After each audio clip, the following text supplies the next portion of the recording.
Bonsoir. Ce soir, c'est mamie qui raconte. Une histoire de Gaston le géant. Il était une fois un garçon qui s'appelait Gaston. Il était très grand pour son âge, et Gaston embêtait souvent les plus petits que lui. Un jour qu'il jouait au ballon, Gaston croisa une toute petite bonne femme. Alors en ricanant, il donna un grand coup de pied dans son ballon, et paf! Il atterrit sur la tête de la petite vieille. Étourdie et furieuse, elle lui cria alors: «Vilain garçon! Tu te crois fort parce que tu es grand, mais attends un peu!» Et Gaston s'éloigna en haussant les épaules et en rigolant. Le lendemain, quand sa mère le réveilla, elle s'écria: «Mais Gaston, c'est incroyable, tu as encore grandi!» Gaston baissa les yeux étonné. Les manches de son pyjama lui arrivaient aux coudes, les jambes de son pantalon aux genoux, et ses pieds dépassaient de son lit. Dans la salle de bain, bing! Gaston heurta la lampe du plafond avec sa tête. Il continuait de grandir. «Mais que m'arrive-t-il?» s'écria-t-il affolé.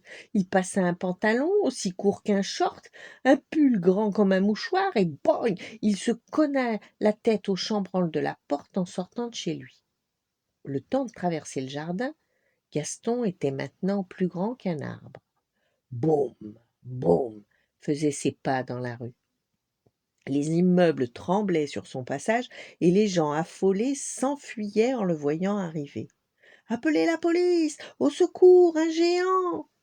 Gaston, effrayé, voulut s'asseoir sur un banc. Crac! Le siège se brisa sous son poids et Gaston le géant se retrouva par terre. Qu'allait-il faire? Quand soudain, la petite vieille fit son apparition. «Alors, garnement, tu as compris la leçon?»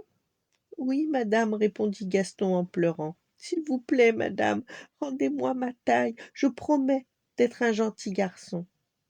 Le ton de la vieille femme s'adoucit. «Bon, alors ferme les yeux et compte jusqu'à 3. 1, 2, 3.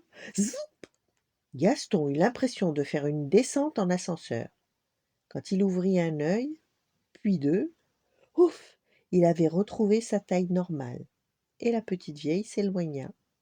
Honteux de cette aventure, Gaston promit de ne plus jamais embêter les plus petits que lui. Voilà, bonne nuit, faites de beaux rêves, et à demain.